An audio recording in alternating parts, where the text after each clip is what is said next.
My fiancé's sneer sold my dream, but I rewrote the ending. My fiancé's mocking claim that he sold my bookshop to fund his deal sparked a fire to unveil my empire and leave him speechless. Lamplight glowed in my bookshop's reading nook as I arranged pastries for the Willow Lane Literary Gala. My fiancé, Simon, straightened his cufflinks, voice sharp.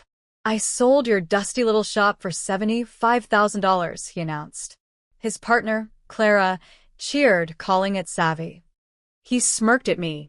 "This gala's funded by your hobby's sale." I stayed silent, clutching my phone, already buzzing with a lawyer's frantic call. Why are regulators at our firm? Dread stirred. Something was off. The applause burned. Simon's dismissal of my bookshop, my sanctuary, cut deep.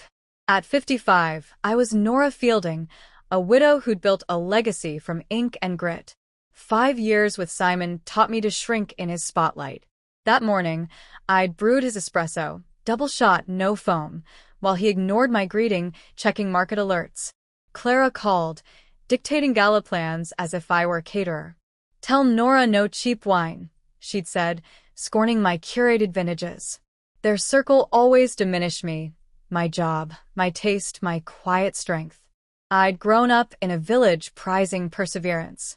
At 20, with my late husband, Miles, and $700, I'd leased a rundown storefront.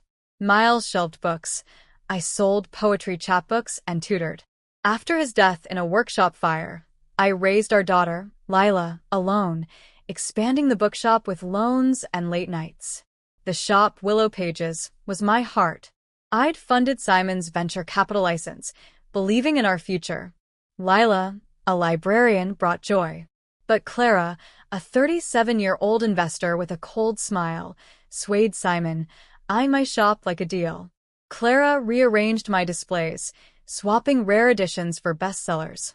When I asked Simon to intervene, he said, "She's elevating our brand, Nora. Chill."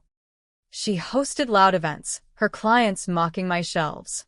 I overheard her call Willow Pages stuffy. Planning. "A chain store." Simon nodded. One night, I demanded respect. "This is my shop." Clara laughed. "Sell it if you're unhappy." Simon's silence seared. I acted.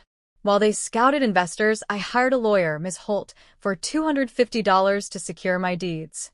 Lila urged, "They've overstepped." I awaited their return, pulse racing.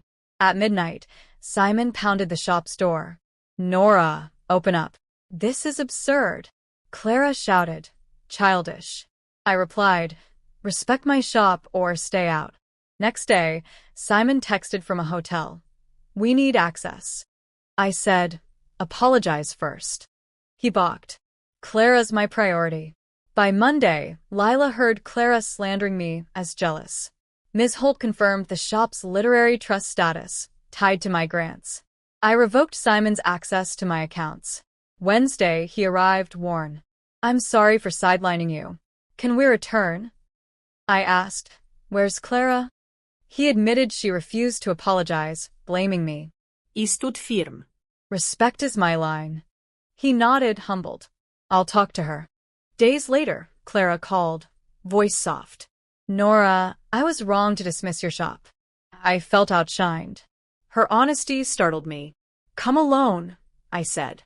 She arrived with a rare book, no pretense. "I'm sorry, Nora." "I feared I'd never match your legacy." We talked, her drive, her insecurity. I saw potential for change. We set terms, my shop, my vision, changes discussed, respect first. Simon returned, vowing balance. Clara helped restore my displays. 6 months later, Willow Pages thrived, my dream reclaimed. I'd risked my engagement to reclaim my worth, and won both.